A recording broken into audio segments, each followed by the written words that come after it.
Hi there, and welcome back to Season 3 of Cyburst, a podcast about science, popular culture, and entertainment. This podcast is for everyone, no matter if you're a mechanic, a soil technician, or a vinyl collector. Ooh. We are your hosts, Isabel and Ella. We are two science communicators and Solarpunk enthusiasts taking this podcast and you on a journey into hopeful futures. This episode, we are talking all things DIY, gardening, soilpunk, permaculture, analog media. Yep. Basically, we're chatting about tangible solarpunk things that are already here right now. Super exciting. But before we get into it, it is really important that we acknowledge that this episode of Cyburst is being recorded on Ngunnawal and Ngambri country. Dawra Nuna, Dawra Ngunnawal. Yungu, Naniman Yin, Duniman Yin. Ngunnawal Wari, Dawra Wari, Dindi. 1. Girilid Jin Yin. This is Ngunnawal country. Today we are all meeting together on Ngunnawal country. We acknowledge and pay our respects to the elders. And in acknowledging these First Nations leaders and that sovereignty was never ceded on these lands, we are extending those respects also to all traditional custodians on the lands that you are listening to this episode on. And again, if you don't know whose traditional lands you're currently on, today is a really great day to find out and start celebrating and learning and being a part of that culture and community. So, for this episode, second to last for the season. Yeah, our penultimate episode for the season. We want to talk about what's here right now. And we've kind of dotted in some of these elements throughout the last few episodes.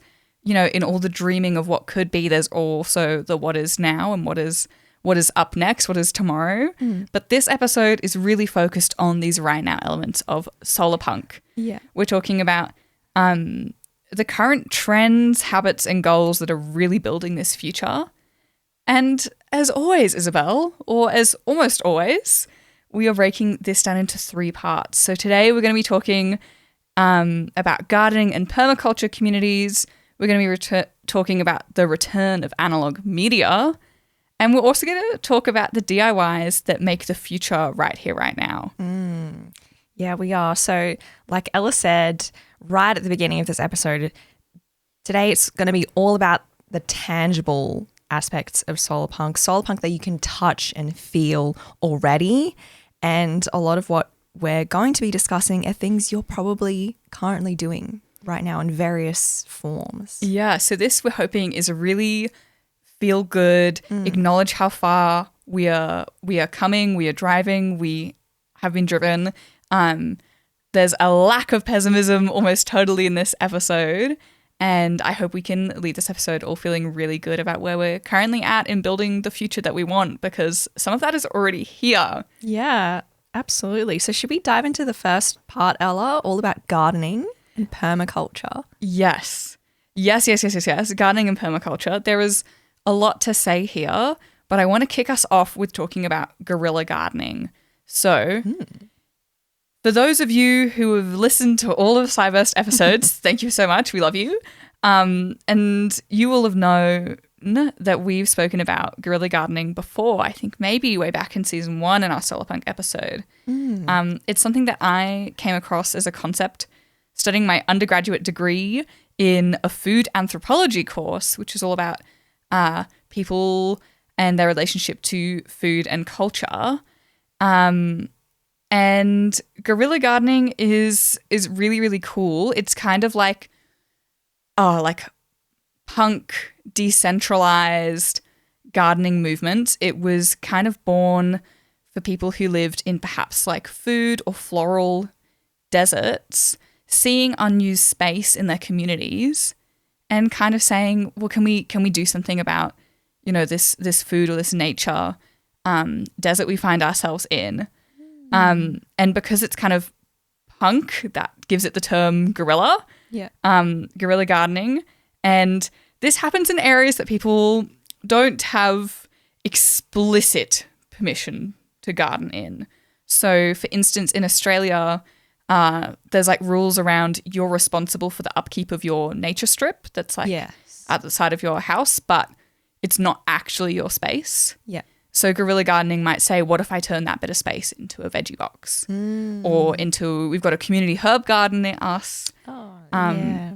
It's really nice. So Yeah, that's a great idea. So a little bit like, I guess, graffiti, right? Where it's, well, I mean, there's a huge difference between that I learned a couple of years ago between street art versus graffiti. Because the thing about graffiti is it's going in places where it's not supposed to go. And sometimes it's stupid and shouldn't, it doesn't have meaning. But actually a lot of the time graffiti will have meaning. especially to like those in the community, it's like Yes. an ongoing conversation. Yeah. Yeah. So this is, I guess, a little bit kind of like that in that it might be in unusual areas or Yeah. maybe hard to get to areas. It can be gardening on those nature strips. It can be by the sides of like a highway, you know, say like maybe it's full of litter. Guerrilla gardeners might go out there, pick up the litter, turn over the soil and then potentially plant herbs or like flowers for local pollinators or some native bushery that, you know, might improve the sound absorption from that road as well. Oh, yeah, that's So clever. There's lots of different uses for it.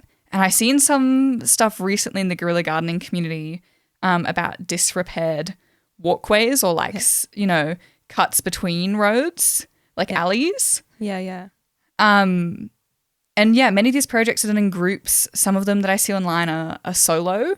So they might be one person saying, you know, every day I'm going to come to this one area and I'm just going to make it better until it's a place people want to stop and rest. I see that a lot, particularly in the UK. I started to see things that look like guerrilla gardening projects, but sometimes local councils are getting behind them and they're saying like, let us cut through this bureaucratic tape for you. You can do whatever you want to this space to make it a better space for the community, but we just can't fund it. So, you know, oftentimes guerrilla gardeners are acting in that space of maybe local council would want to approve it, but there's lots of barriers in the way. Yes. And we're seeing some of these barriers being removed in certain places, Yeah. which is really cool.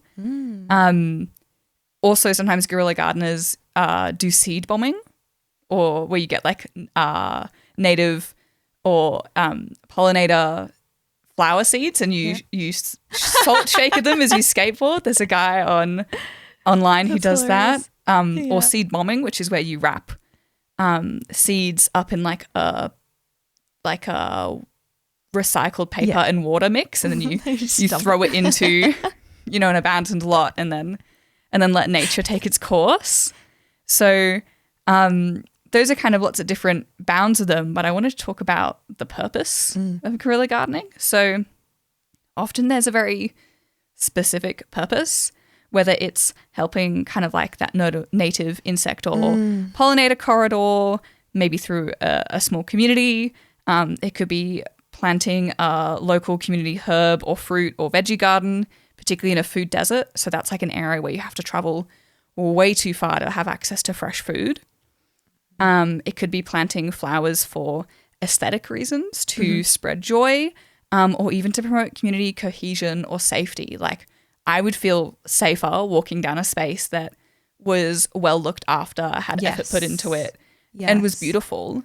Like I think those things do really matter a lot to humans. Yeah, it does, because think about when you're walking down an alleyway that's dark and dodgy and it's just concrete, and something in your body goes, don't know about this. Get me out of here, please. Yeah. Yeah. So that's something that is already happening and is happening more and more, it seems, as I see it kind of being spread on social media too. And I think that's incredibly solarpunk. Yeah, it is. And that future is here today. So that's really cool. Listeners, are any of you guerrilla gardeners? Let us know. Yes. Let us know. Send us pictures. Yeah. I love seeing before and afters of them too. So you might see like the that's barren, cool. you know, side of a major highway or whatever. And then 3 months later when maybe it's spring and all the flowers are in bloom and it's like, wow, this is the type of spaces and care and environments we should definitely be investing in. Yes. Yeah. Talking about investing and paying attention to our environments, Isabel, have you ever heard of soilpunk? Yes, tell me about soilpunk. Okay, we love talking about more dash punk genres that are kind of solarpunk adjacent. Yes, tell me tell me what it is. So like you said, we've introduced a lot of subcultures or dash punk genres and movements throughout the season. It's time for another one. We're not done yet. Okay, second to last episode. We've got plenty more to mention. Yeah. So, writer Aaron Greta is one of the first people I encountered using this term. There's an excellent blog post from them, and Aaron views this new term as, quote, thinking that solarpunk should differ from solarpunk by being a little less utopian and a little more political. Okay. And another quote, Aaron says, if solarpunk is the ideal continuation of our society, achieved through regulation, green energy, and a close eye on inequality, soilpunk is a proposition to retire economy and commerce altogether. It acknowledges the uncomfortable reality that our current system will cannibalize the earth and proposes the alternatives, however alien to us they may seem. Right. Okay. So in kind of those explanations of it, soilpunk very closely tied to solarpunk, but it's saying like we need to get political, we need to get dirty, and there are real consequences for not doing so, and let that motivate us and be part of the movement. So I think oftentimes solarpunk doesn't necessarily show the alternate future of what could happen if we're not solarpunk or not, listening to the earth and restoring the environment and creating that harmonic balance. And I think soilpunk, in Aaron's explanation, is leaning into there will be consequences for us continuing down this path. Yeah. That's a big reason for change. Yeah, and it sounds like, it has the word soil in its name. So it's very much focused on the earth and it's very grounded, whereas solarpunk is kind of more focused on, there's the earth aspect, but also the sky and the sun. And whereas this is more like I said, earth focused. And jumping off that point, we've seen other people in this space, as well as Aaron, talking about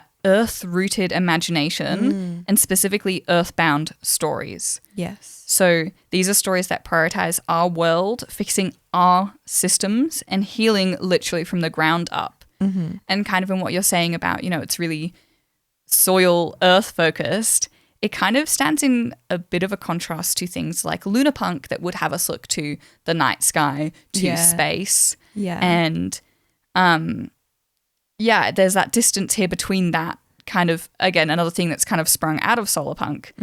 And soilpunk is looking for solutions and futures right where we are now. It's drawing a line in the sand. It's saying kind of like, right now, let's make a fix. Whereas solarpunk isn't necessarily driven by right now is bad, just that tomorrow could be better. Yes. At least in my interpretations of it. Yeah. Yeah. And for those of you who are visual people, firstly, thank you for listening to this audio focused podcast. But Aaron has put together a visual mood board that kind of shows visually the differences from solarpunk, and that's in a large part by way of grittiness. Okay. There's kind of like a huge visual grain element to the images Aaron has gathered, and throughout those images, there's a really heavy implication of the work there is to do. Like that is a quintessential part of the imagery of this movement as well. And that, again, isn't always apparent in solarpunk. And this is a way in where I see like that very definitionally is what soilpunk is trying to achieve. So though there's lots of commonalities, similar to when we had these discussions on ochre-punk. Yeah.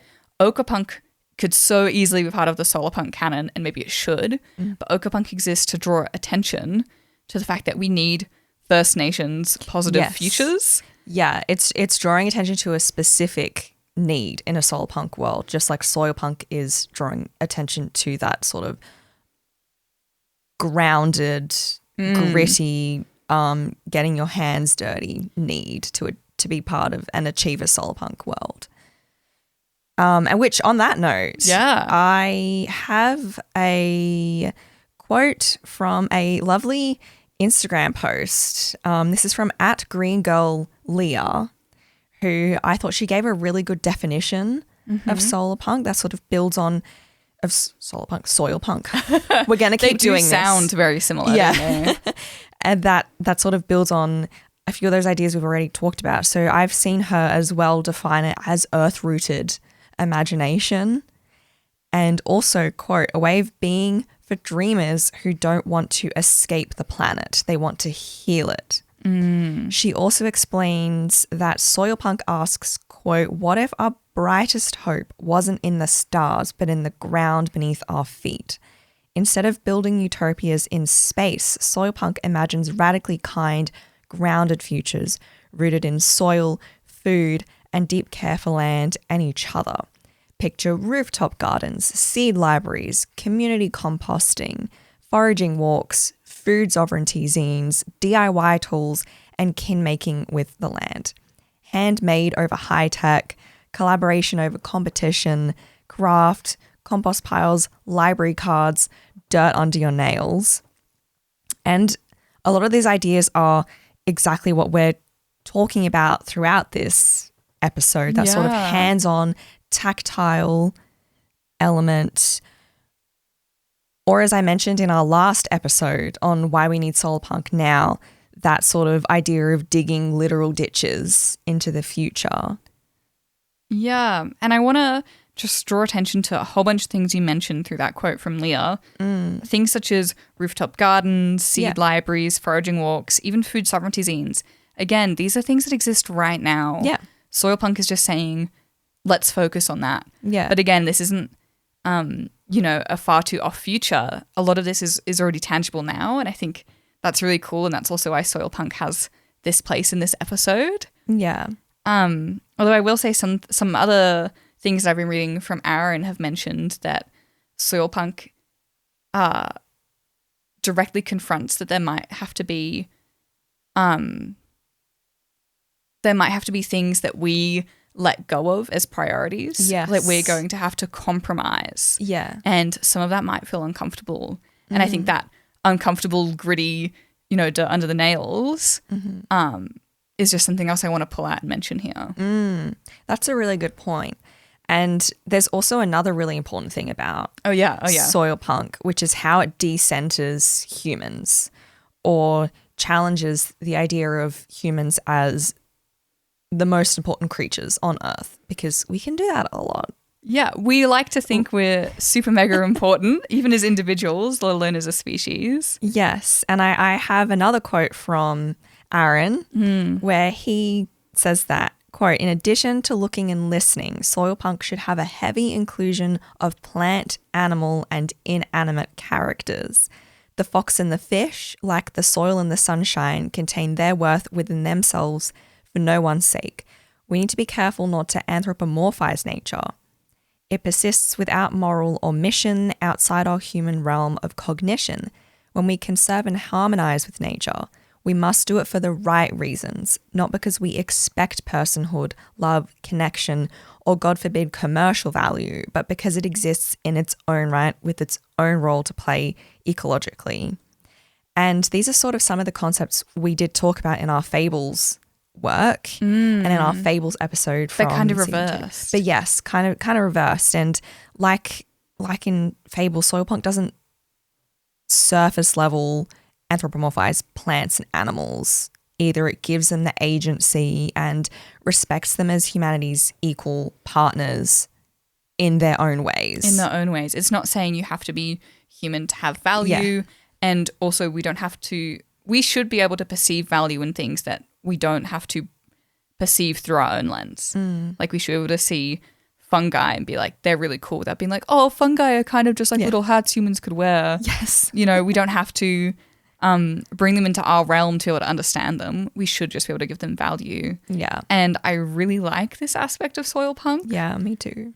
And I think both anthropomorphizing and not have a place in a lot of the storytelling we've got about our future. And I think a healthy balance could be really good. But I ultimately think that solarpunk will probably lean towards non-anthropomorphism of non-human. And even saying non-human, I'm still centering the human, right? Yes. Yeah, exactly. Which is really interesting. But I kind of think some of that fables-like work is going to be some of the stuff to get us to a place in terms of like a communication story to then for us to be at a good jumping off spot for better recognition, more holistic recognition and valuing. Yeah. Yeah.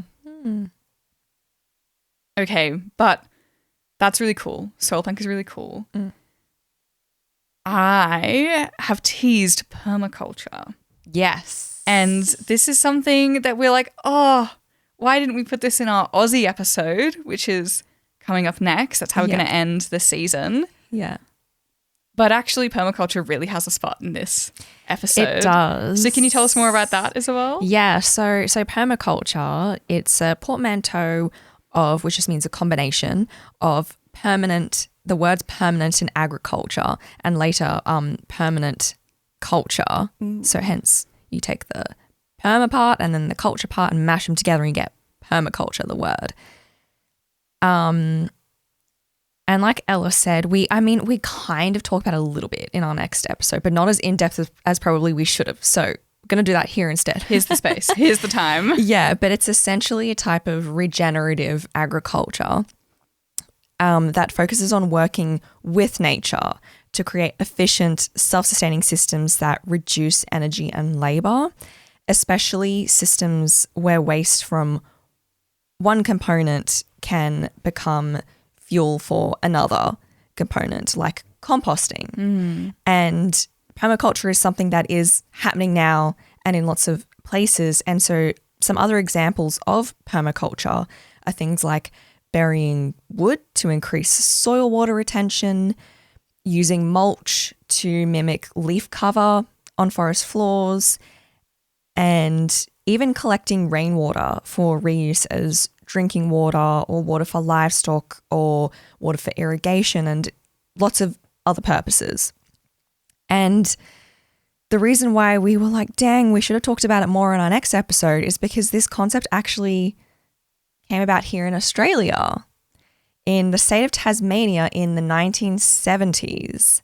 And it was developed by two guys called Bill Mollison and David Holmgren, who were actually inspired by a few different things. So they were inspired by traditional agricultural practices, Indigenous knowledges, Stuart Brand. How is he here? I know. Who's that?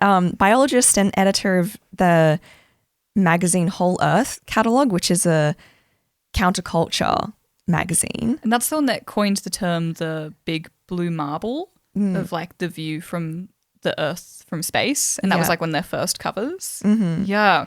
Stuart Brand popping up in permaculture. Okay. Yeah, well, it kind of does come up in Solarpunk content. And the other thing they were inspired by is the quote unquote do nothing farming methods of from the Japanese farmer Masanobu Fukuoka. And in his book Introduction to Permaculture, Bill Mollison defines it as, quote, a philosophy of working with rather than against nature, of protracted and thoughtful observation rather than protracted and thoughtless labor, and of looking at plants and animals and all their functions rather than treating any area as a single product system. So pretty Solarpunk of him, might I say. Yeah, love the systems thinking and love the intentionality. Yeah. Yeah. And so there are kind of three core ethical principles that guide permaculture. So the first one is care of the earth, provision for all life systems to continue and multiply. The second one is care of people. Love that that's second. Yes. So provision for people to access the resources necessary for their existence. And then the third one is setting limits to population and consumption. By governing our own needs, we can set resources aside to further the last two principles. So kind of the ultimate purpose of permaculture is to counter the unsustainable practice of modern industrial agriculture and instead create a sustainable and regenerative approach to food security and landscape management. And like I was saying, it's already happening all over the world. Yeah, and we've encountered many solarpunks in Australia who are big permaculture people, which is really cool. And I will also say this again is looking very similar to a lot of the traditional land practices that have been in Australia for tens of thousands of years. Yes. And that colonization super ruined. So it's great to see this sustainable regenerative approach to food and farming and country becoming mainstream again, becoming practiced again. Yeah. So that's kind of a little cool. I wouldn't say like it's quite full circle, but it's definitely getting there. Yeah. Yeah.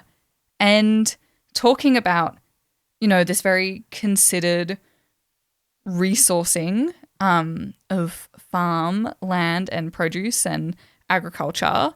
It doesn't have to be farmland. You can do it in your own backyard. But I wanted to talk about farm shares. Oh, okay. Which is a new concept to me. Yeah. And I just learnt about it briefly from social media, and particularly from Susan K. Quinn's Substack. Now, Susan K. Quinn is a speculative fiction author, and she's written some solarpunk stories. I don't know if you've read them, but no, but I saw your notes earlier and I went and followed her on Substack immediately. Yeah, she's really cool. She's just put out this anthology called Bright Green Futures. It's a solarpunk collection. Yeah. Incredible. She also has some great thoughts on non-fiction solarpunk practices, and one of these is farm shares. Okay. So she says, farm share is like buying a share of the harvest, usually ahead of time, basically investing in the farm for the season. It helps the farmer to know he'll have a certain number of people buying his harvest. Whether the harvest is plentiful or slim, you get a portion. It helps stabilize their risk. So it's okay. It's kind of similar to the concept of the community solar farms where everybody gets a portion of the profits from it and they can redistribute it to people who are in need as well. But this is more in the sort of food farming side. Yeah, so this one, farm shares are specifically a relationship you would have with a farmer or a farm. Yes. And they would kind of organize to distribute, say, like everyone who signs up gets a 5% share. Okay. Maybe once there's, those shares are fixed, no people can sign up. Maybe it's kind of like you sign up and however many people sign up, you get a certain amount of share in the food. But I've also heard of a similar kind of type of food or resource sharing that I've seen pop up a lot in the States. And instead of it being direct from farmer, there are these people who have signed up to kind of get, I think it's called a food drop. So you get like a time to be at a certain like car park, and then this big lorry will come in and you'll get given kind of like a big mystery box of food and food goods. So it might be crackers or napkins or zucchinis, and basically you don't know what you're signing up to other than it's, I guess, like it's not really, it's kind of decentralized, more decentralized than a supermarket model. Yeah. And you're kind of getting what's in season, what's needs to be got rid of, what can be bought in bulk. And I started to see people online buying 2 times boxes or twice as much as they think they need so that they can purposefully give this stuff that, is nutritious and wholesome and feeds people to food banks, specifically because of the current economic state in the US. So these shares aren't just about, supporting the people distributing this food or growing this food in the case of farm shares, but they can also be another way to support the community in a way that it's not just support from you, but you support the farmer and then you support maybe some people at a food bank who are going to get that donation of zucchinis or carrots, whatever it may be. So that's a cool connection that I now have words for, which is really nice. And talking about words. Okay. Susan K. Quinn continued to surprise me in her Substack by introducing me to the world of gleaning. Oh, what's that? So I guess a dictionary definition of gleaning is to collect or gather anything little by little or slowly. Mm. And this kind of directly relates to the latter half of what I was saying about what you could do with food shares or farm shares. Gleaning is kind of like sharing food grown with those who might need it. So this could be, say you have a gigantic apricot tree. We used to have one in my family home, and we weren't huge apricot eaters, and there were a lot of apricots. And gleaning would be us collecting what we're not going to consume and giving it to friends or families or colleagues, or again to a food bank. Which a lot of people do with, say, if they keep chickens and Yeah. they get a lot of eggs, and I go, this is way too many eggs for just me and my partner. Or like, have you ever passed places as you're walking who have lemon trees, and they put out have so like a much basket fruit. of lemons? They say free, take one, take Yes. two. Yeah. So Susan's recent Substack said that in your local area, lots of these lots of gleaning groups are location based. So look up gleaning and your location and see if there's anyone who does it near you. There is an association of gleaning organizations. Oh my God. And they say they work to build the capacity of other food rescue entities across the nation to provide healthy food access to vulnerable populations while reducing food waste and connecting communities. Mm-hmm. So we're hitting a lot of Solarpunk concepts of, like community building, of reducing waste, of a better environment. Yeah. And a lot of these groups use technology to help distribute. So that's sort of part of the puzzle as well. Some more from Susan. And she did this lovely, lovely post essentially on what can you do right now? The world's a bit crap, hey? Yeah. And that's a little bit what this episode is about too. So great timing.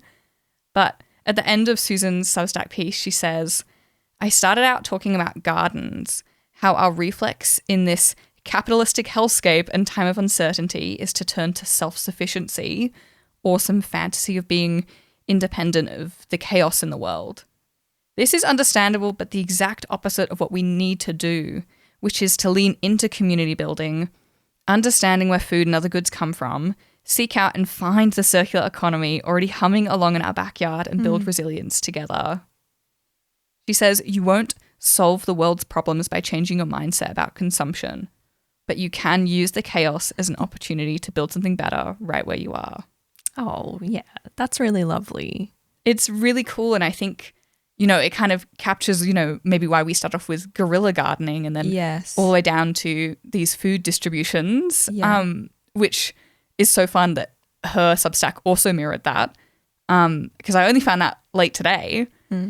And, there's lots of these ideas about, self-sufficiency and wanting to protect you, but that's actually easier and better to do in a community setting. And if all of us are trying to escape the world, let's do that together and build something good out of it rather than, the opposite. Yeah, absolutely. Well, good on Susan for saying those things. And I think some of what you touched on there is a great lead-in to the second part of this episode, which is about the return of analog media. I think we are both particularly keen on this part of the episode. So Ella, do you want to kick us off? Yes, I do. And I'm going to kick us off by saying analog media is so back. Yeah. We're so back, baby. I'm so excited by this. It's something that I've seen happening slowly and now quickly. And I just want to talk about trends that are returning and coming back to us and where we're seeing this analog resurfacing in our lives. And I see this particularly with media. Yeah. And as we're a pop culture and science podcast, that's so great for me personally. Yeah. In the music industry, we're seeing artists put out CDs, vinyls, and cassette tapes again. And they're kind of doing all three at the same time alongside their digital or streaming releases. Yeah. And it's kind of like a collector's market thing and a little bit kind of a profit thing. Or a lot of it kind of a profit thing, artists releasing multiple different versions of a vinyl you can collect, or, you know, there's that Taylor Swift like Midnight's Clock where you wanted to collect four vinyls and they didn't quite line up, and it was a whole thing. I have said to Ella, I said once I can afford it, I'm getting a record player. I'm getting each of Taylor Swift's albums plus several other artists that I like who have put out vinyls. Yeah, agree. And I know that vinyls are still top the sound of digital as well. There's been research on that, hasn't there? That it still sounds better, like the quality of it still sounds better than listening through your headphones or other formats. Yeah, I've not seen that research, but I believe that the feeling you would have would be better if not. Maybe the quality is like has higher fidelity potentially through through a really nice CD sound system. Like the compact discs do pack a lot of information in, but for vinyls you are literally hearing the translation of physical grooves go through, you know, the needle, and then, you know, hopefully a preamp and then stereo, and then it does fill the room, I believe, in a different way. Yeah, it does. And the act of putting on one album makes me so happy. Yeah. I love a full album rather than like a mixtape. Well, there you go. It's the ritual as well of putting it on. And it is. And ultimately, I love there being the option for fans to return to collecting physical media. Yeah. Partly and mostly because of the intentionality there, like you're saying, like the ritual aspect. And, you know, lots of people may only buy or consume, you know, things from certain artists. I only buy things on vinyl that, one, I think would sound good on vinyl because love electronic music, but it like vinyl is not really made for that type of music. And I love to collect albums that I know I already love and I want to hear the whole of in its entirety. Like it's a very intentional collection. So I only have my favorite albums on vinyl, and then I'll have like good albums, maybe not vinyl worthy albums on CD to put in my car. And for me personally, I love that this trend is coming back because I'm so sick of digital music. And even just I know there's a lot of privilege, but being able to search so many things, you can search any song under the sun, and the choice is overwhelming. It can come with ads. It can make an album feel less significant because you listen to the songs out of order. Maybe you're not paying as much attention to it. The ritual isn't there. You don't have that friction, which I'll bring up later again. You don't have the friction with learning the artist, the album name, the song titles. And also sometimes your favorite streaming services might be using their profit for things you don't agree with, but potentially, you know, you've got all your playlists on there, it's curated, and there's ads as well, and sometimes. You've bought into that system, whereas owning physical things and curating physical things gives you so much more control.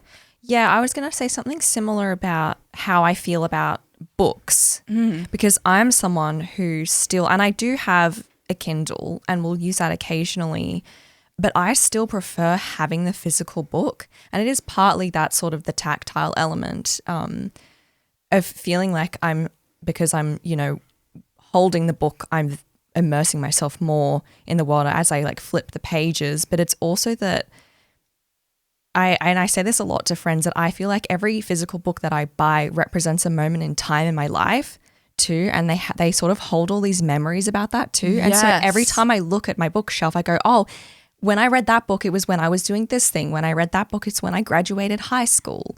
Or when I read that one, it's when I just started studying at university. So the memories these physical items can hold are huge. And also I find that in having the physical items, my memory about the playlist or the song or the artist, you know, improves as well. So it's kind of twofold. And then kind of based on what you're saying with, you know, the reality of being able to hold your physical stories in your hand. I want to talk about TV shows, movies and documentaries. Okay. And how I'm seeing a trend, a realization from a lot of people that ongoing paying for one streaming service, let alone 6, if you want all your access to all your favorite medias, is actually a nightmare. Yeah, it is. So you may pay, say, like $70 a month, depending on how many subscriptions you have, And still with that money every single month, you may not have access to your favorite programs, or you might get locked out of your family account because you've moved away from home, even though you are still a family unit. Yeah. We've seen that even sometimes pop media on streaming services has certain scenes edited out, and you're not necessarily aware of those. They're not going to advertise that, but you know, there's a censorship that can exist online. And when it comes to physical media like a DVD, so like media that you own, you can take a copy to your friend's house even if they're not on your family Netflix. You can have a version you can always rely on to be the same version you've always watched. And if you comfort watch a season or a show or a movie a lot, say like X-Men First Class, owning it is probably cheaper than a subscription and maybe better for you mentally too. Yeah, I was going to say the number of friends or people I know who have, say, the whole collection of Merlin on physical DVDs. I almost said Merlin instead of X-Men First Class, which is really great that you brought it up. See, so a lot of people really, the nostalgia element. And I was also going to say you can spot this in the gaming space too, especially at the moment. And I wanted to talk about the look and feel of the Nintendo Switch, for example, and actually just a lot of Nintendo gaming products in general, and how with something like the Switch, it's very retro and tactile, and it has that portable element where you can borrow someone else's Switch, and it's easy to take with you on a road trip or wherever, and also the swapping of the game cartridges with friends element too. But also with the Switch, like you do have to pay if you want to be able to talk to your friends and like game online at the same time as them. And even though it's your device, I think there's a part of the user agreement that says you don't fully own it. So if you say try to jailbreak it, Nintendo can remotely deactivate your device. Nice. For breaking the rules. So, you know, even some physical things that have a subscription model can come with boundaries. And I wanted also to talk here in talking about like physical versus digital media, that digital media and like files are still stored somewhere, and watching them still takes energy. And that might be even if you don't see it, like it's actually designed for you not to see or feel the weight of that space. It's designed to be frictionless. The same way that an auto renew subscription is. You know, you don't get asked every month, do you want to stay subscribed to Netflix and Stan and Hulu and all the rest of them? They make more money by not asking you and not introducing that friction. And that also means you can have an increase in price without necessarily an increase in a high quality product. And, you know, maybe they take away your favorite programs and that decreases your enjoyment. And I've been seeing a lot of things recently, people talking about the benefits of analog media, and some of them are that you have the right to share it with your friends. You have the right to sell it on. It is something you own. You own that copy.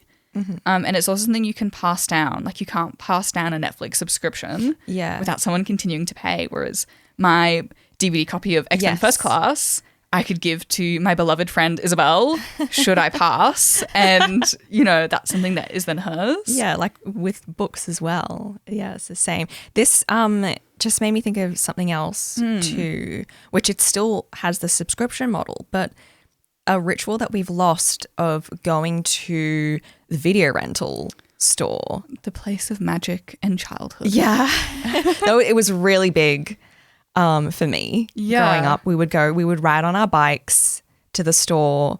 We would pick out a movie each and then go home, watch it during the week, and then come back again on the weekend, like rinse and repeat. It was part of our weekend activity. And I just thought of this because I was talking about this with my family the other day, and how the streaming services, they have that subscription model as well, but they're struggling to replicate that aspect of it, that ritual, but also it's hard because there's so much content on there. It's hard to find what is actually things that you're going to enjoy watching and to display it. You can get really lost in there, whereas the store, you go there and it's a lot easier to see the choices. Yeah. Yeah, and we're talking about what is lost with the loss of those stores, and it's that third space. Yes. It's the physical ritual. It's also the curation, and a lot of stuff I see in this space is talking about how, particularly now that information is everywhere all at the same time, not necessarily just in the movie realm, but having someone with a curated collection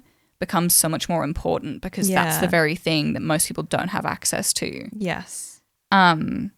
There's some excellent books and work in this space, particularly on the end of ownership. That's a whole interesting rabbit hole to fall down. But I fear I've gone a bit too far. Let's dig back up to the top. Isabel, you have written 2 words here linked together that really excite me, and that's cassette futurism. Yes. So this concept called cassette futurism sort of ties all of these ideas together that we've talked about, and it's basically this retro futuristic aesthetic in pop culture and sort of subgenre of sci-fi that's reminiscent of the early 1970s to the mid 1990s. And cassette futurism imagines a future built on utilitarian analog technology like bulky computers and monitors, like cassette tapes, like floppy disks, like massive physical buttons. This gives me very big Agia Frutero vibes. Do you know that aesthetic? No. It's like all the translucent fish, kind of like from that early, the blues from like early tech. Yes. They were like, what if technology was fun and big? Yeah, so like physical buttons, like the old dot matrix printers, also Polaroids, which might I add are also very popular. I'm also a Polaroid person and a film camera person. I still don't have I need to go get a Polaroid. I really want one. So again, like people want that physical memorabilia and that retro feel. And that definitely extends to us. Yes. Like we are here living it. 100%. Yeah. And so cassette futurism has this overlap often with cyberpunk, and you can spot it in media like Alien and Blade Runner movies, and also the Star Wars franchise, and the types of mechanical tactile props that they use in all of those examples of pop culture. And I have a quote from the blogger Mike Piggott, also Substack. I devoured a whole bunch of his stuff the last couple of days, and it's how I found out about cassette futurism. And in this piece he wrote about cassette futurism, he says that, quote, built into its ethos is the idea of repair culture and durability and functionality of design. So it's got that DIY element that we're drawing attention to in this episode. So for example, in the Star Wars universe, quote, if you want to interact with computers and mainframes, you have to manually plug into things or hack them if you're a rebel. In this modern age of slick screens where every bit of tech looks like the same shiny black cube, there's a huge appeal in the tactile nature of old technology. There's a warm and welcoming glow to CRT screens, which often have softer lighting and screen contrast in green, amber, or pale blue text and images on screens. And the plastic finishes to devices and interfaces tend to be in beige or soft creams. It's a marked contrast to today's shiny world of unforgiving black and silver. In some ways, to return to Star Wars in terms of tech, we ended up with the Empire rather than the plucky rebels. So we're saying we've ended in the Empire space, not the rebel space, and so us craving that cassette futurism, that retro technology, just wanting to rebel. Yes, Be the rebels. Yeah, exactly. And he actually goes on to talk about how young people in particular, so us, are returning to physical media as a form of cultural rebellion because we feel burnt out by the digitization of everything, which is exactly what you were saying earlier, and how you constantly need to hit a subscribe button. I'm kind of over it. Yeah, there you go. We feel the same way. Our telepathic connection. It grows stronger every podcast episode. Damn. Yeah. So analog media, for some people it's a trend, and we've seen a lot of people criticizing the fact that people at the start of this year, new year, new me, new goals. Yes. Are like saying, I'm going to buy a CD player and I'm going to buy an old-fashioned computer and I'm going to buy blah, blah, blah. And kind of criticizing the consumeristic element of it and seeing it as a trend.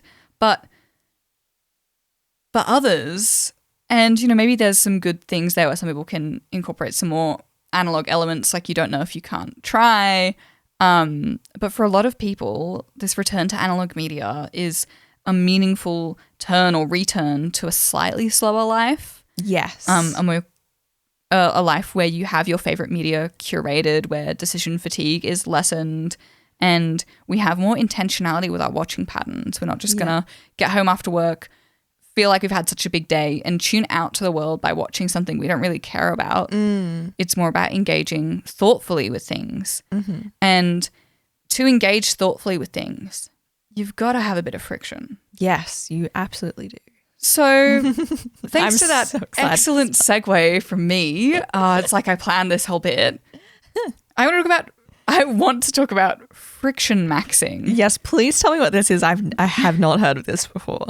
So I know we, and by we I mean young people and youthful generations, we can get a bit silly sometimes with trends, and we can talk about looks maxing or smell maxing, where generally it's young people focusing on getting hotter or better smelling respectively. Yes. So if you're looks maxing, you're trying to look better. If you're smell maxing, you're burning through a whole bunch of different aftershaves to find which one smells the best. Or maybe, I used to read this series as a kid called Dear Dumb Diary, and the main character swore that one of the other characters would shampoo zone her hair, so different zones of her hair smell like different things, so that she smelled amazing.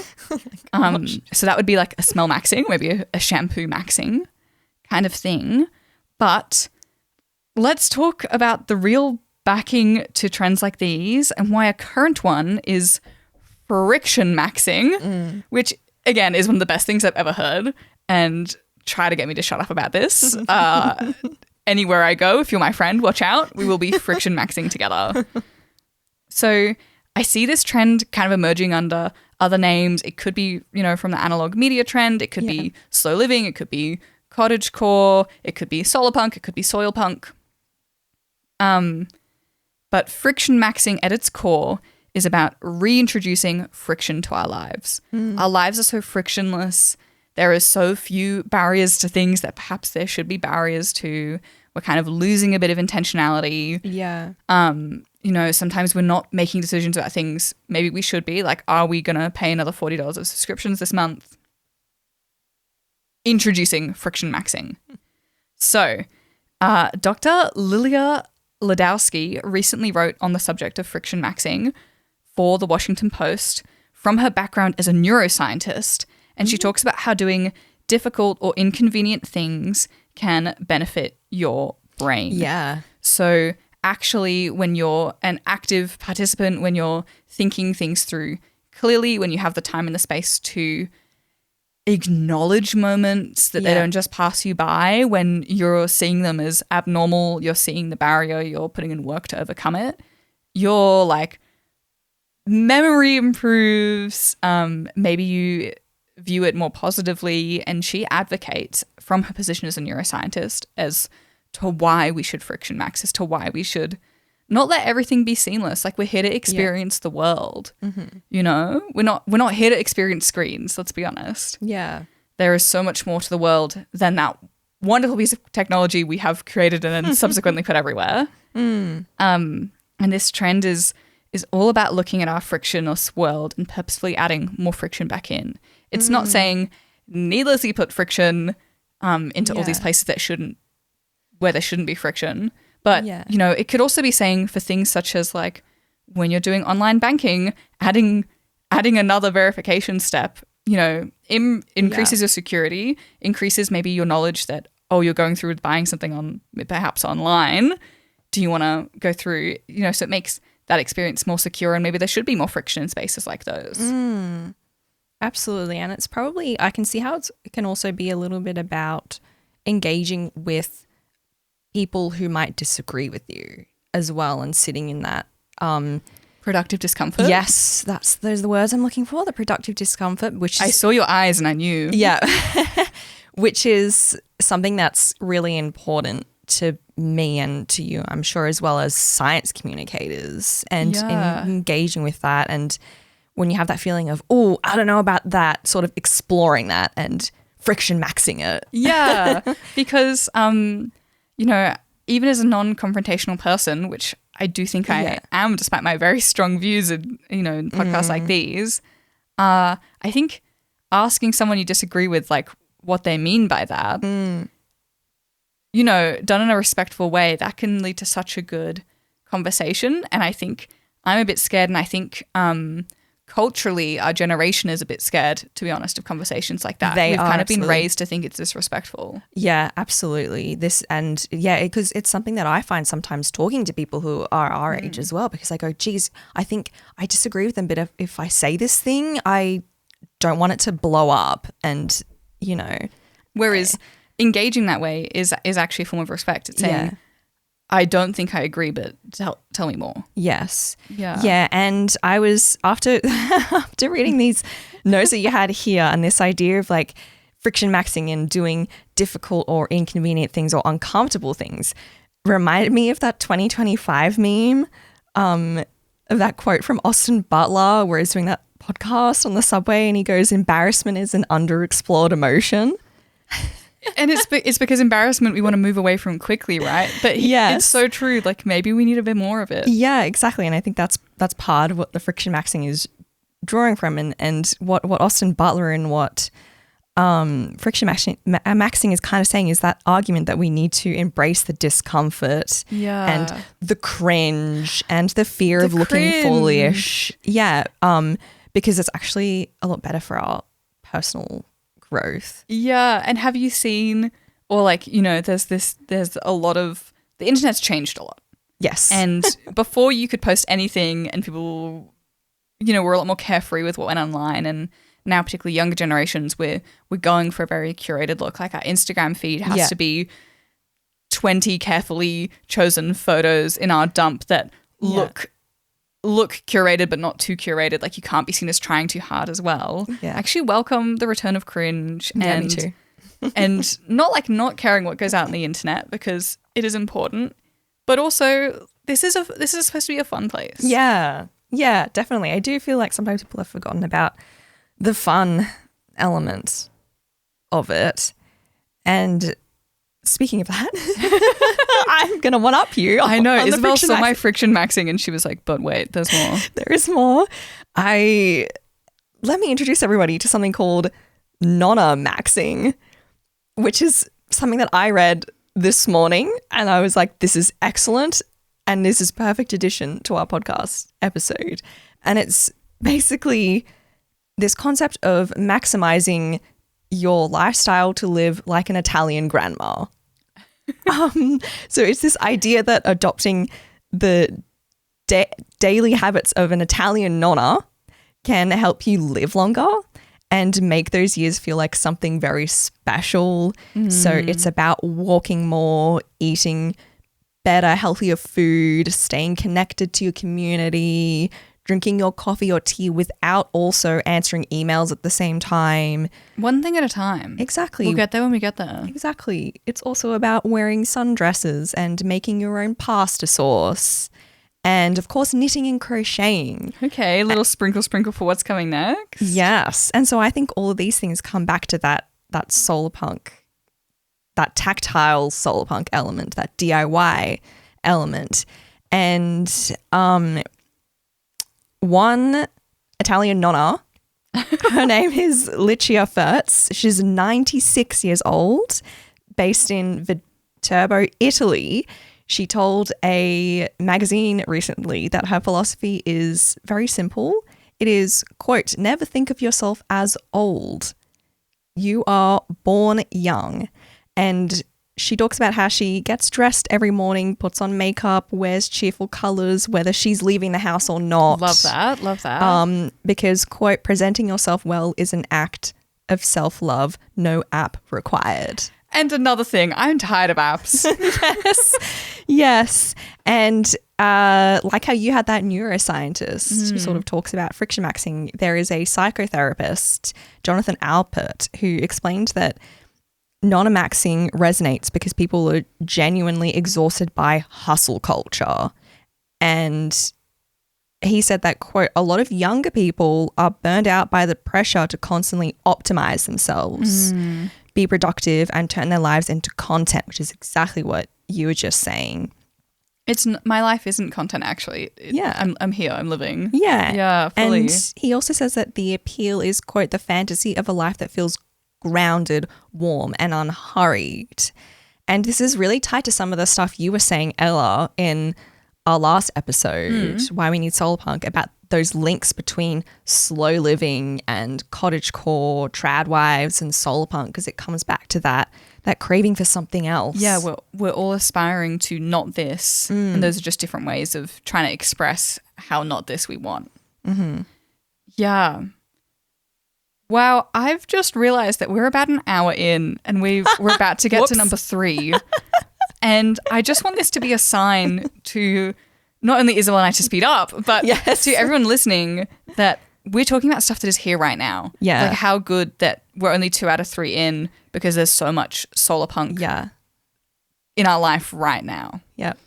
In saying that, we will swiftly move on to the third part. The third part, which is talking about DIY and crafting and repurposing and reusing in our lives, and how this is punk, it is solarpunk. Yes. And it is right here, right now. Yes. And we've spoken about a lot of these things before, but briefly I want to touch on mending circles, repair circles, repair cafes, and other groups like that.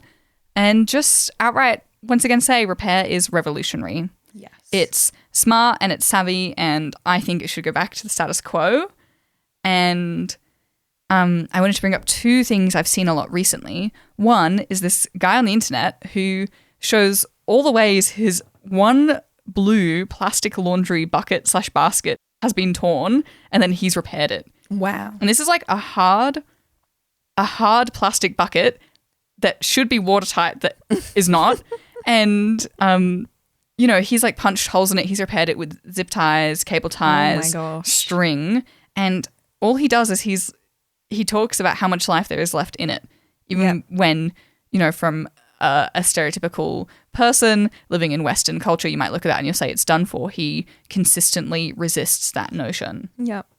And that's bringing together a pretty big online community.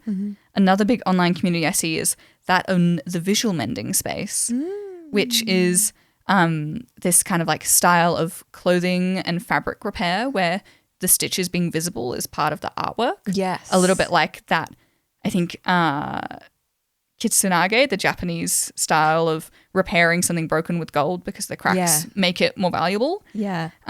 This visual mending style shows that the mend is visible, and I love it. And personally, I need it to be considered professional to mend your clothes visually and have clothing with a personality in the workspace. Yes. I think that change would be monumental, because stuff like that would just keep clothing and other fabrics in use for so much longer. Absolutely. Jumping from there into crafting groups. Ooh, yes. We have a lot to say on this space. Yeah, we do. I want to say that for me personally, I have a crafting group with my friends. Sometimes share houses in my friend group will host a crafternoon where you bring your own personal crafts to it.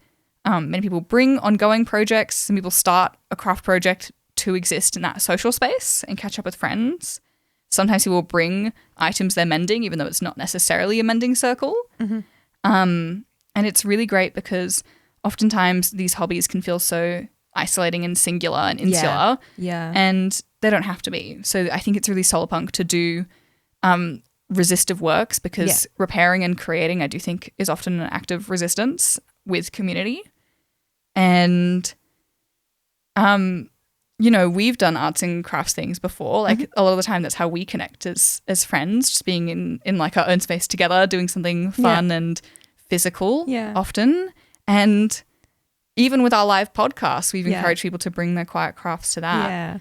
So I'm super interested to know, are you crafting right now listening to us? Is that something you normally do? Yeah. That's so interesting to me. Yeah, we definitely have a lot of friends who listen who tend to be working on a crafting project while they tune into Cyber. So that's... We love being a part of that. That's so nice. They're listening to a Solarpunk podcast while at the same time being Solarpunk, which is pretty cool. Keep it up. Keep up the excellent work, our friends. Yeah, and sort of speaking of crafting, something else that's popular right now is junk journaling.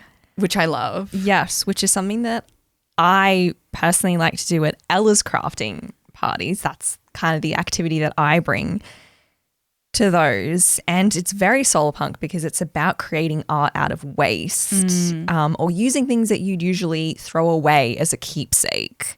So maybe that's a plane ticket or a shopping receipt or parts of a museum brochure. I've even put in my doctor's prescriptions. I love that. That's amazing. Yeah, and I personally really like it because it emphasizes imperfection too. Yes. And I am somebody who struggles with having a tidy journal and get really frustrated when I can't replicate an image or vision for something that I have in my brain onto paper. My fellow artists, how much can you relate to this? And this, yeah, exactly. It happens a lot for me when I try to make any kind of art because the vision will be so clear in my brain, but then for some reason I can't translate that into my hands to create it. And junk journaling is just so much better for my brain because I don't have to think about it as much. I can just go, just going to paste that thing there and then maybe write something here and maybe put some stickers there and draw a little bit here. And it really works for my sentimental brain too because I will collect things like museum brochures and not have a place for them. Whereas cutting them up and using a bit of them is enough to let me throw the rest of it away. Yeah. And also what a great way for memory making and documentation of your life as well. Yeah, definitely. So that's kind of crafting. But we have another few things that are in the in the DIY space. Yeah. Which maybe a bit more community focused. Yes, a little more community focused, and that are tool libraries and repair cafes, which there are thousands of around the world now. So cool. So another great example of Solarpunk happening right now and groups you might be part of as well, because I know some people who are using these. So we talk a bit more about tool libraries in particular in our next episode. So stay tuned for that. But they're essentially a library of things. So they're non-profits and they're often volunteer-run services where community members can borrow rather than purchase tools, including home repair and cooking equipment and gardening gear. A lot of the stuff you might not use weekly, but you might want to use monthly. Yeah. Or it's like suddenly you have a project come up at home and you go, geez, I don't have that particular tool and I don't want to spend a few $100s on it. And then have to store it, maintain it, learn how to use it on my own. Yeah. So with tool libraries, they provide things like drills, hammers, sewing machines, pots, lawnmowers, and so much more. And like Ella said, this saves so much space and waste and money. And also pretty cool, there are mobile versions that are starting to pop up where they will also deliver the tools straight to your door. Because some of those are heavy. Yes. And that makes it more accessible for a lot of people, particularly if you don't have one very close or in walking distance to your area. Yeah. And repair cafes are similar.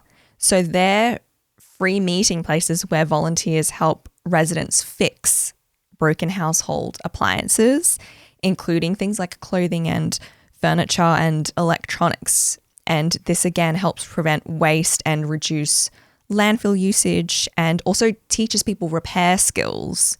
So it encourages that repair rather than replace mindset. Yeah. And supports a circular economy as well. And so with repair cafes, visitors usually bring their own replacement parts if it's needed, and then the expert volunteers, or sometimes they're called fixers, help them on a drop-in basis. And it's a really friendly, supportive environment for not only fixing but also chatting and sharing knowledge. And I just thought it's really cool that a DIY space could also create that environment. And then this last one is one we've spoken about many times, but we're going to bring it up again.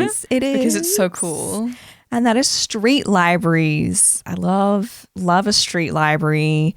So those are those little cute book exchange boxes you might have seen in your suburb or on the street. And these operate on a 24/7 take a book and return a book basis. Yeah. But I've also seen people use it as a spot for exchanging things like jigsaw puzzles and crafting kits and children's toys, even plant seeds. Sidewalk joy. And there's one really close to where I live that also operates as a food scrap collection spot for compost and also a drink container donation hub so they can raise money for a food rescue organization in their local neighborhood. And like tool libraries and repair cafes, street libraries encourage that resource sharing and foster connection in your local community. And yeah, they provide free access to books and other materials, which promotes open source knowledge sharing without cost, and also makes reading more accessible to everybody, regardless of your proximity to traditional libraries, because not everyone is able to travel there. And the other great thing about street libraries is they often have a very DIY aesthetic. Yeah, they're put together by members of the community. Exactly. So they're hand painted and decorated, sometimes with a really fun theme like Doctor Who. So it's built to look like a TARDIS, or Cat in the Hat, or painted like Snoopy's doghouse. Or there's one close to me that's painted like it's painted entirely green and has like Hulk stickers all over it. I love that. Yes. That's so cool. Yeah, and like 99% of the time they are set up by a small local family, and you can really tell that they're a labor of love, which all of these elements are really Solarpunk. Yeah. And tangible Solarpunk. Yeah, 100%. And wow, what a great episode to talk through what already exists, what you might already be doing, what are some things you may not have heard of that you might want to be a part of. And kind of we want to leave you with a sentiment of take what fits. Solarpunk is still emerging. There's going to be cool new things every day, every week, every month. Yeah. And yeah, you don't have to be perfect for it to make the world better. And wow, so many examples of how the world is getting better all at once and right now. And it's I feel so good at the end of this. Yeah. And you know what's going to make me feel even better? What? Some good news stories. Some good news stories. Yes. We are always ending on this season, and I have a great one today. Okay, let's go. I'm excited about, and some people might have seen this pop up recently. I definitely have, and I'm very happy you chose this. And this is the pints and ponytails trend. So they went viral recently, and like I said, you might have seen it pop up on your Instagram or another social media platform. And it's this new movement in London helping dads learn how to braid and style their daughters' hair so they can bond more with their girls. And it's so special and it's so sweet and wholesome. And basically how it works is dads meet up in a pub and learn on mannequins while also socializing with other dads over a beer. So the event co-founder, Matthew Carter, says, quote, "It's dads turning up who struggle with basic hairstyles. Mums, generally speaking, are the default parents, but if we can take these skills back home, maybe it can take a little pressure off of mum in the morning." And Carter and his fellow co-founder, Lawrence Price, launched Pints and Ponytails in February 2026, working alongside hair specialists, Braid Maidens, and I hope that it will pop up in lots of other places in the UK and just all over the world, especially because it went viral. I hope it's going to be a source for inspiration. But it's not just about the plaiting and chatting So good. elements. I know, right? That's the language they used in the BBC article, and I was like, using that Incredible. here. So it's not just about that. It's also providing a space where men can be vulnerable and dads can be vulnerable. So the co-founder Price said, quote, Matt and I had our own struggles in our first year or two of fatherhood. Matt struggled with postnatal depression, although he didn't know it was that until he researched it. I suffered my first anxiety attack. We realized there wasn't enough information to guide dads into such a different chapter of their life. And one participant, Matt Graveling, who's also a journalist and wrote the BBC article that I'm sort of drawing my research from here about one of the events, he shared how it's already grown his relationship with his daughter just from one session. So he said, quote, whether it's my newfound confidence or the fact she was mesmerized by the detangler spray, I actually got something that resembled my mannequin heads from just 12 hours earlier. The connection was undeniable. For about 5 minutes, my daughter trusted me with an experience we'd never shared. And I just think this little community that they've created and these things for men like Pints and Ponytails are so important and really refreshing given all the Manosphere and Andrew Tate content. And Matthew and Lawrence are doing some great work that's a massive positive light for men and dads where they have a support system. They can learn ways of bonding more with their daughters, and it's also broadening what masculinity can look like. And I think all those elements are so critical right now. Yeah. And in another way, it's kind of a different form of potentially a father's group rather than a mother's group. And those spaces are, so important. I'm so happy this is happening right now. How lucky these dads and their children are. Yeah. Yeah.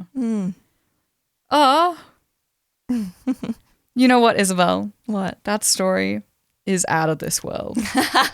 But perhaps not as out of this world as my new story because mine is literal. Yes. So this one I actually almost picked too, which is hilarious. That is really funny because I did consider picking yours. Once again, Isabel and I are practically the same person. Yeah. But I want to close off today by sharing one of both of our favorite news stories from the last little bit, which is about Artemis 2, the recent American space mission around the moon and back. And there are so many different perspectives we can take to talk about this. Yes. And I've drawn across articles from the Scientific American, the BBC, and the ABC to talk about perhaps what, as science communicators, we are seeing as the greatest impacts from this mission. Because there are so many things that happen with space. So many of our STEM knowledges are improved. Yeah. You know, whether it's medical or, sports physio related or even toilet plumbing related, as maybe in this last one. There's so much happening there. But this most recent trip around the moon, I think, had some undeniably human elements that had such a strong presence. And I think for science communicators, there's a lot for us here to be joyful at.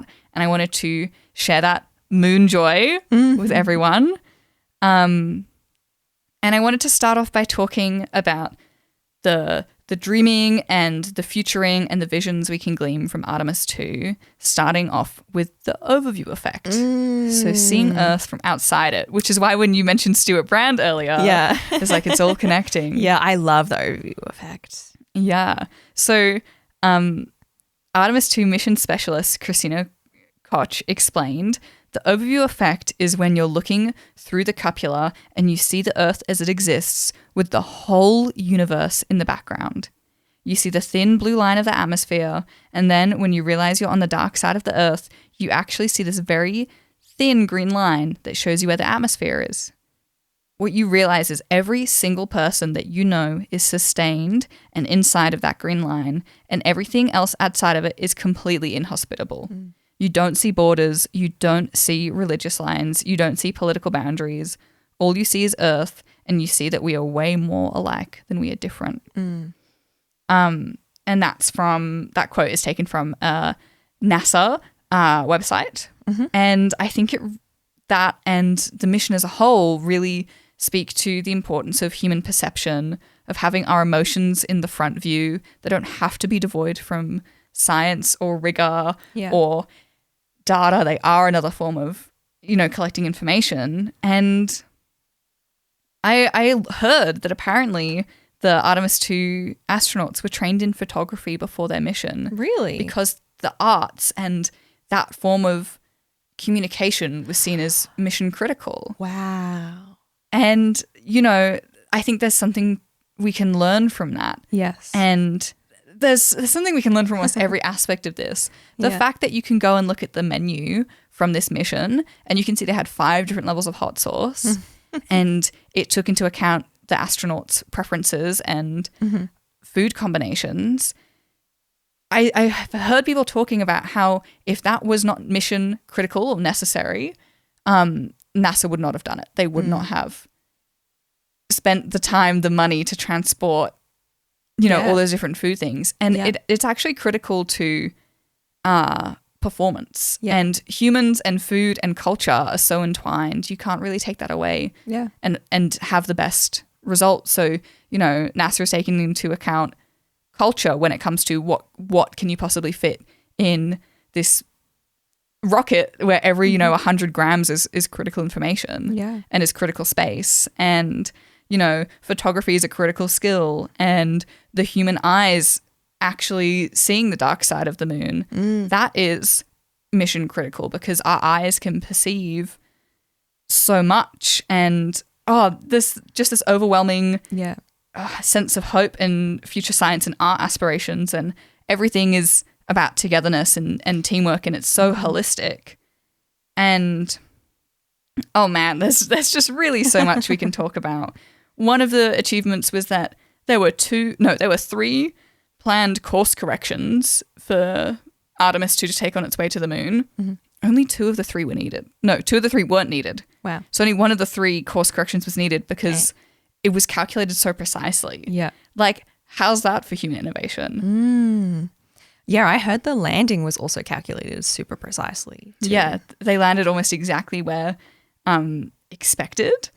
And, okay, I just want to bring up this quote from the BBC article. So the BBC article talks about human and the machine, which for us, super interesting cybernetic systems concepts. Yeah. And, quote, "The official purpose of this mission is to put people inside Orion and find out what happens, not just to the spacecraft, but to the interaction between crew and machine.